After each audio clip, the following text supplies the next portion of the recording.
है, इसके बारे में भी हम आपको विस्तार से बताएंगे। रूस के खिलाफ अमेरिका ने कई प्रतिबंध लगाए हैं। पुतिन की घेरेबंदी करने की इसलिए कोशिश की जा रही है। अमेरिकी बैन से रूस की अर्थव्यवस्था को तगड़ा झटका लगा है। रूस की अर्थव्यवस्था चरमरा गई है और जानकारों का मानना है कि रूस 100 साल पीछे जा सकता है अगर इस तरह के हालात रहे। अमेरिकी बैन से रूस जो है वो उसकी अर्थव्यवस्था जो है वो तबाह बर्बाद होने लगी है। लेकिन इस बीच एक बड़ी खबर आ रही है, उसका रुख कर लेते हैं। जल्दी से बड़ी खबर आपको बताते हैं। यूक्रेन और रूस में चौथे दौर की बातचीत होगी। अगले 2 दिनों में यह बातचीत होगी। क्या जंग रुकेगी और अगर जंग नहीं रुकी तो इसका अंजाम क्या होगा? जेलेंस्की के सलाहकार ने इस बात की पुष्टि की है, इस खबर की पुष्टि की है। खबर अभी हम आपको बता रहे हैं, आपको दिखा रहे हैं कि किस तरह से यूक्रेन और जो है रूस, उन दोनों में बातचीत होगी।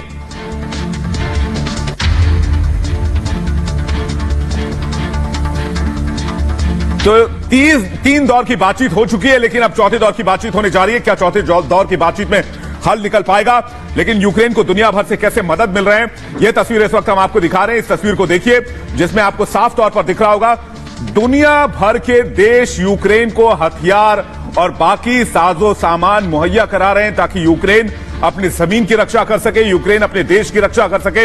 इसलिए अलग अलग और हाईटेक हथियार अलग अलग रास्तों से लगातार यूक्रेन पहुंचाए जा रहे हैं और रूस इसी बात को लेकर खफा है, जिसमें नाटो देश प्रमुख तौर पर है। आपको दिखाते हैं, बताते हैं अब कि आखिर वो सीक्रेट अड्डा जिसका जिक्र हर जगह किया जा रहा है वो कहां है, कैसे है और कैसे मदद की जा रही है। दुनिया भर से जो मदद है वो यहां पर आ रहे हैं। दरअसल एक सीक्रेट अड्डा है जहां से अमेरिकी नेतृत्व वाले देश मदद कर रहे हैं। इस सीक्रेट अड्डे से ये यूक्रेन को मदद भेज रहे हैं। यूक्रेन को अमेरिका हथियार दे रहा है।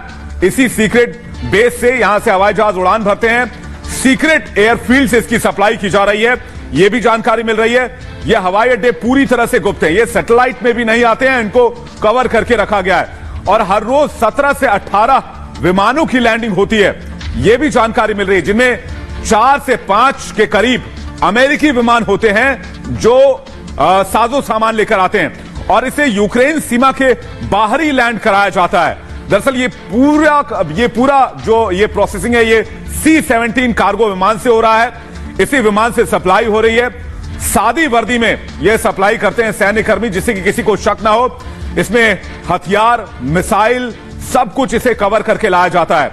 हथियार ज्यादा देर तक अड्डों पर नहीं रखे जाते हैं, बेस कैंप पर नहीं रखे जाते हैं। यूक्रेन में सप्लाई के लिए सड़क मार्ग का रास्ता चुना जाता है ताकि सड़क मार्ग के जरिए जल्दी से जल्दी यूक्रेन के लड़ाकों तक यह हथियार पहुंचे। और सड़क मार्ग भी पूरी तरह से गुप्त है, किस रूट से आता है, कैसे आता है, किसी को कोई जानकारी नहीं है। गोला बारूद से लेकर मिसाइलें तक पहुंचाई जाती हैं। 17,000 एंटी टैंक मिसाइल की सप्लाई की गई है। 2,000 एंटी एयरक्राफ्ट स्ट्रिंगर मिसाइलें भेजी गई हैं। सैनिकों के लिए रसद, राशन भी पहुंचाया जा रहा है इन्हीं सीक्रेट हवाई अड्डों से। लेकिन सप्लाई का वो सीक्रेट रूट क्या है, ये भी हम आपको बताते हैं। कहां से, ये देखिए तस्वीर हम आपको दिखा रहे हैं। जो मुख्य तौर पर हैं, जो बता दें आपको, नाटो के सदस्य भी हैं, पोलैंड, स्लोवाकिया, इसके अलावा रोमानिया से होते हुए ये तमाम जो मदद है वो यूक्रेन तक पहुंच रही है। और इसलिए पोलैंड से सटी सीमा पर आज रूस ने बड़ा हमला किया, जिसमें नाटो के ट्रेनिंग कैंप को निशाना बनाया गया।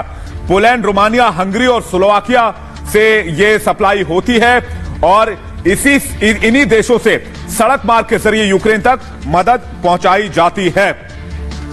लेकिन पुतिन की नजर इन तमाम चीजों पर है। रूसी राष्ट्रपति व्लादिमीर पुतिन चेतावनी दे रहे हैं कि अगर ऐसा कुछ हुआ और जिस तरह से नाटो देश मदद कर रहे हैं तो रूस उनके खिलाफ बड़ी कार्रवाई करेगा। और इसी को लेकर पुतिन और बाइडेन आमने सामने आ गए, जिन 2 बड़े नेताओं की तस्वीर इस वक्त आप अपने टेलीविजन स्क्रीन पर देख रहे हैं।